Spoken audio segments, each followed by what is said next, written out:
अरे बहू, क्या कर रही है? जरा ये साड़ी पहन के तो दिखा। आज हम सब मोहल्ले की औरतें बाजार गई थी, तभी मुझे एक दुकान पर ये साड़ी दिखाई दी। मैंने तेरे लिए खरीद ली। अरे वाह माँ जी, ये तो बड़ी सुंदर साड़ी है, मैं अभी पहन कर आती हूँ। फिर गीता साड़ी पहन कर आती है। अरे वाह, कितनी सुंदर लग रही है तू। तभी दरवाजे की घंटी बजती है। ठहर जा, मैं देखती हूँ कौन है। गीता की सास जैसे ही दरवाजा खोलती है, सामने अपनी बहन को देख बड़ी खुश हो जाती है। अरे कमला, तू इस तरह अचानक कैसे आ गई?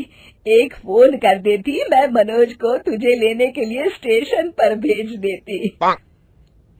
अरे तुझसे मिले बहुत दिन हो गए, तू तो गाँव आने से रही, तो मैंने सोचा मैं ही तुझसे आकर मिल लूं।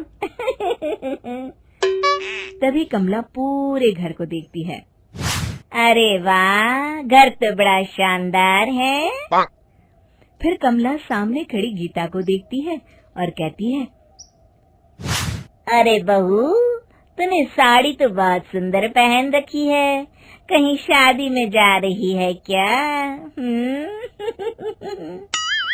अरे नहीं नहीं, ये साड़ी तो मैं आज ही बाजार से खरीद कर लाई हूँ अपनी बहू के लिए।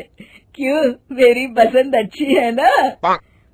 दोनों सास बहू का प्यार देखकर कमला मन ही मन सोचती है, अरे लड़ाई झगड़े का दूसरा नाम ही सास बहू है, लेकिन यहाँ तो रामायण उल्टी चल रही है। दोनों एक दूसरे के साथ कितना मिलजुल कर रहती है। मुझे ही कुछ करना पड़ेगा। फिर अगले दिन गीता रसोई घर में खाना बना रही होती है। तभी कमला उसके पास जाकर कहती है, अरे वाह, बड़ी अच्छी खुशबू आ रही है। क्या बना रही है बहू? जी, आलू के पराठे बना रही हूँ मैं। कमला इधर उधर देखती है, फिर धीरे से गीता से कहती है, अरे जिस दिन से मैं इस घर में आई हूँ, मैं रोज देखती हूँ तू अकेले घर का सारा काम करती है। मुझे तुझ पर बड़ा तरस आता है। अरे तू अपनी सास से भी कुछ काम करवा लिया करना। गीता मुस्कुराकर जवाब देती है, अरे माँ जी, मेरे होते हुए भला मेरी सास को काम करने की क्या जरूरत है? अरे बहू, तू अभी नई नई इस घर में आई है, तुझे कुछ नहीं पता। मैं तो तुझे बुजुर्ग होने के नाते समझा रही हूँ। मैंने ये बाल धूप में सफेद नहीं किए, दुनिया देख कर बैठी हूँ। मैं अपनी बहन को अच्छी तरह जानती हूँ। कल ही वो मुझसे कह रही थी, जब से गीता इस घर में शादी करके आई है, हमारा तो एक नौकरानी का खर्चा बच गया। गीता हैरानी से कमला से पूछती है, क्या सच में माँ जी मेरे बारे में ऐसा सोचती है? हाँ, बिल्कुल ऐसा सोचती हैं। अरे मैं तो तुझे अपनी बेटी की तरह मानती हूँ, इसलिए तुझे समझाने आ गई। आगे तेरी मर्जी। इतना कहकर कमला वहाँ से चली जाती है।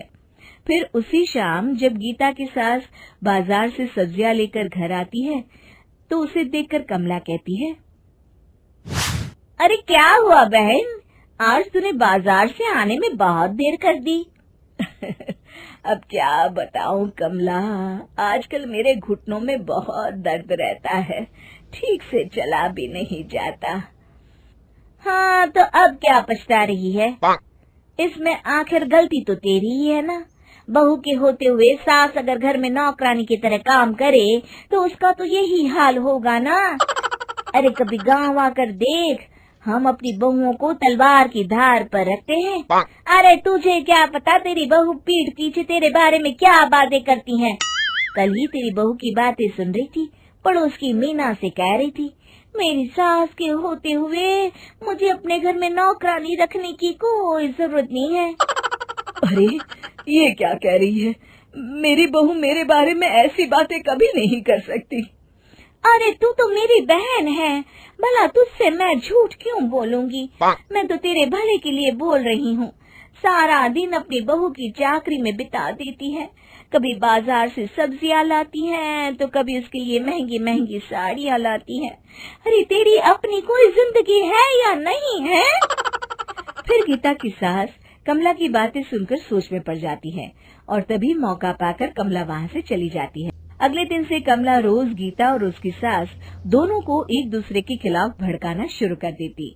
फिर एक दिन, अरे बहन, मैंने सुना है तेरे शहर का बाजार बहुत बड़ा है और वहाँ दुनिया भर की सभी चीजें मिलती हैं।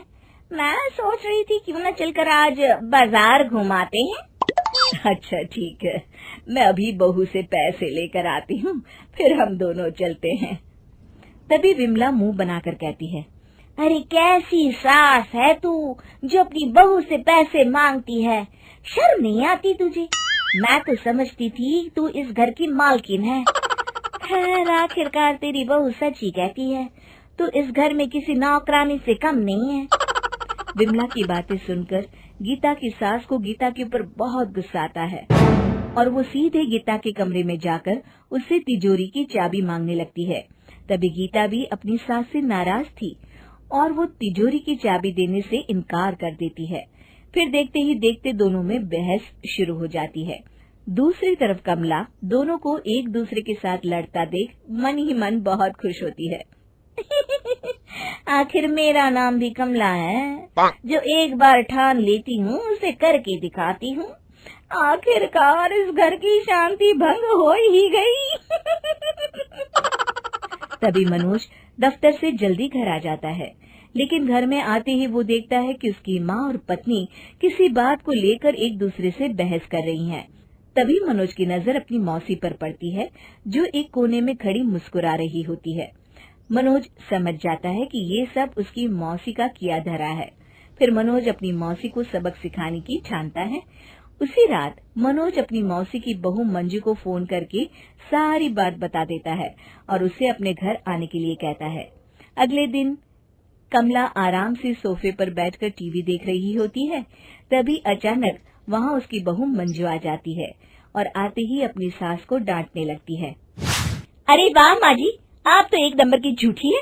मुझसे कह के आई थी कि मैं तीर्थ यात्रा पर जा रही हूँ, लेकिन आप तो यहाँ मजे मार रही हैं।